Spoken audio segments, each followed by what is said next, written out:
آیا استاد هر وقت که ما برای نماز فرض خواندن میرویم علا که از اون گفتگیان تا قامت یک دو سه دقیقه هست در همان حالت تهیه مسجد خونه میشد یا اینکه تهیه مسجد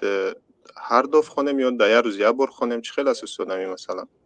تهیه مسجد وقتی که وارد مسجد میشید خواندن گیرید و اگر وارد مسجد شوید و به تهیات مسجد وقت نباشد مثلا در آمدید که قامت گفته شد به نماز پیشین مثلا تهیات مسجد به جا آمد تهیات مسجد همین که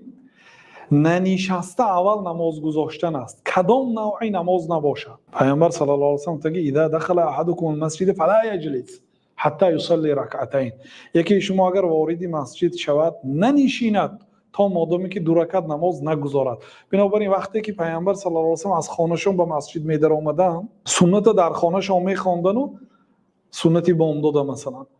وقتی که از در که در آمدن قامت گفته میشد راست آمده در محراب می ایستادن و الله اکبر می گفتن صفای راست گرفتن نماز شروع میکردن همین تحیات مسجد بود برای چی برای اینکه ننشستن تا مادامی که دو رکعت نماز نگذاشتن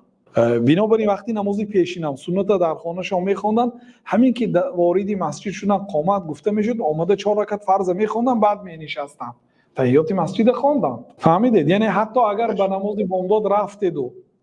2 رکعت سنتی بامداد در آمدن زمان خواندید ولی وقتی قامت هست 5 دقیقه هست مثلا تا قامت 2 رکعت سنت خواندید شما تحیات مسجد خواندید برای اینکه ننشسته تا مادامی که 2 رکعت نماز نگذاشتید لیکن مثلا بعد پیشین بعد از اون بامداد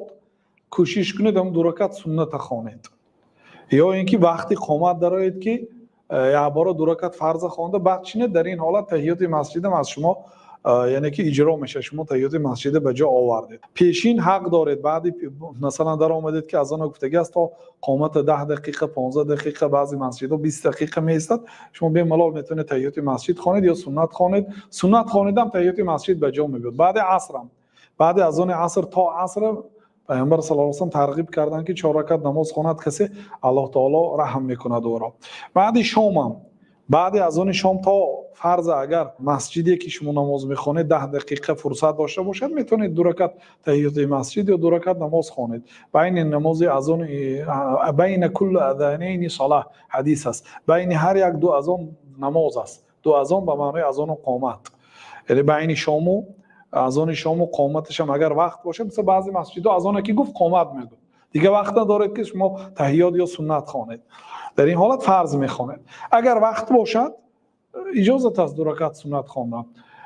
2 رکعت نماز نافله خواندن اینشون بعد خفتن فقط بعد عصر و بعد بامداد در نزد جمهور علما یعنی امام ابو حنیفه امام مالک امام احمد و امام بخاری تحیات مسجد هم یگان نوع نماز خوانده نمیشد فقط مذهب امام شافعی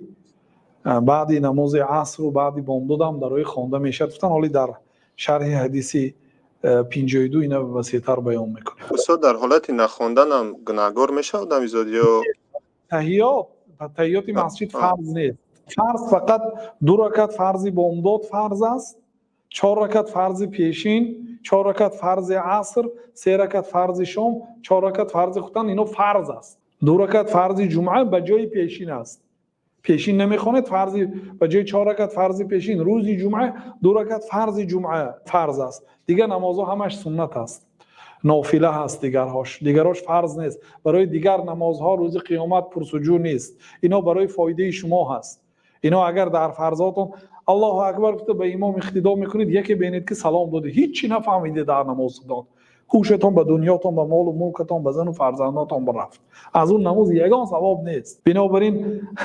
ببینید شما فرض ادا کردید نماز ادا کرد آدمو نماز نمیخواند آدمو اگر خواندن در خانهش میخواند شما در جماعت خواندید لیکن یکمین کلمه ای که بعدی فرض تمام کرده چی است سلام علیکم و رحمت الله سلام علیکم و رحمت الله نماز که تمام شد اولین کلمه چی است استغفر الله استغفر الله استغفر الله گناه مرا بخش از الله تعالی مغفرت میپرسم از الله تعالی مغفرت میپرسم از الله تعالی مغفرت میپرسم به این کم بودی هایی که در داخل نماز از من صادر شد حج وقتی که تمام کردن فاذا افضتم من عرفات وقتی که از عرفات برگشتید الله تعالی رو ذکر کنید و استغفروه به گناهاتون استغفار پرسید. بعد عبادت حج الله تعالی به استغفار امر کرد و بعد پربرکات‌ترین عمر در دنیا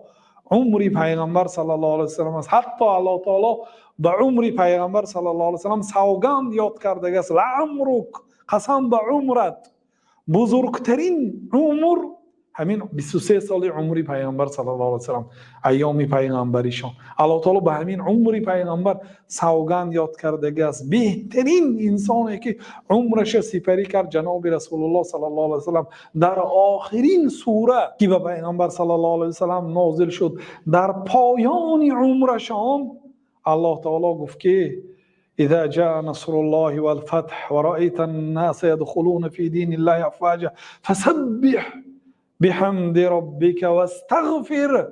انه كان توابا. الله تعالی را پاک شمار و به گناهایت استغفار پرس، الله تعالی ذات توبه پذیر است. آخرین سوره سوره نصر است، سوره که نازل شد. آخرین آیت در سوره مائده، آیت سوره مائده است، الیوم اکملت لکم دینکم، لیکن آخرین سوره سوره نصر است. در پایان عمر پربرکات الله تعالی به استغفار امر کرد. حالا که این عمر یگان جای خالگی نداشت، بهترین عمر بود، پر از عبادت بود، در پایان عمرشان امر شدند که استغفار پرسند. حالا که گناه نداشتند، معصوم از گناه بودند. معناش چی است؟ معناش این است که او بعضی آدم ها وقتی که از ختم قرآنشان خبر دادن، من در این موضع، در همین یک موضع فلان مراتبه تکرار قرآن را ختم کردم، گفتیم که بعد اینقدر ختم قرآن هایی که زیاد ختم کردی چی پرسیدی از الله تعالی؟ گفتیم که من چی پرسم؟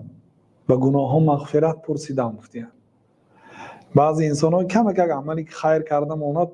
او فکر میکند که الله تعالی از و یک دنیا قصددار شد. 1000 عملی زیاد کنید. یا بعضی آدم های ما گفتیم که وقتی که نماز خوان گفته شده است، گفته من برای چی نماز خوانم؟ اون نماز گناهکارا خواند است. من چی گناه کردم که نماز خوانم؟ اون گناهکارا نماز خواند برای شستن گناهاشون. من هیچ گناه نکردم، چی به نماز خوانم؟ گفته است. نعوذ بالله.